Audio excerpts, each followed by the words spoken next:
பகவான் நுழைய வேண்டிய துவாரம் காது. குழந்தைகள் காதுல பகவானை பத்தி சொல்லிட்டே இருக்கணும். சரி, எந்த வயசுல இருந்து உபன்யாசம் கேட்க வைக்கலாம்? கர்ப்பத்தில் இருந்து.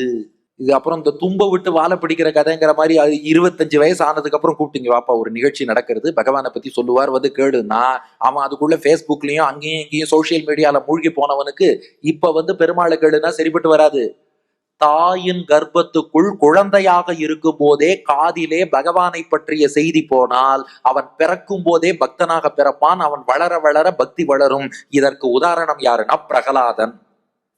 ஹிரண்யகசிபுங்கிற அசுரனுடைய பிள்ளை பிரகலாதன். ஹிரண்யகசிபு என்ன சொல்றான்? கடவுளே இல்லை, நான் தான் கடவுள், எல்லாரும் என்ன வணங்குவோன்னு சொன்னவன் ஹிரண்யகசிபு. ஆனா அவன் பிள்ளை பிரகலாதன் பக்த சிகாமணியாக இருக்கிறான். அவன் காட்டின வழியில தான் 9 வித பக்தின்னு நாம சொல்லிட்டு இருக்கோம். ஏப்பா, ஹிரண்யகசிபு பிள்ளை பிரகலாதனுக்கு எப்படி பக்தி வந்தது? எங்கேருந்து வந்தது? அவன் தன் தாய் கயாதுவின் கர்ப்பத்துக்குள்ளே இருக்கும் போது நாரதருடைய ஆசிரமத்தில் அவள் தங்கி இருந்தாள்.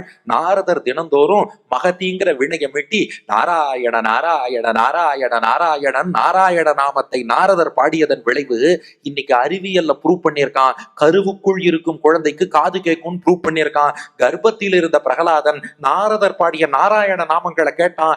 கேட்டு கேட்டு சிரவணம் அங்க ஆரம்பிக்கிறது. அதனால குழந்தை பக்தியை பற்றி கேட்பது என்பது கர்ப்பத்திலே தொடங்க வேண்டும். எப்ப ஒரு பெண் கர்ப்பிணியா இருக்காளோ அப்பவே நிறைய ஆழ்வார் பாசுரங்கள், ஸ்தோத்திரங்கள், வேத பாராயணம் இதெல்லாம் கேட்க ஆரம்பிச்சா குழந்தை வந்து பிறக்கும் போது அவன் பிரகலாதனை போல கர்ப்பஸ்ரீமான், கருவிலே திருவுடையவனாக பிறப்பான்.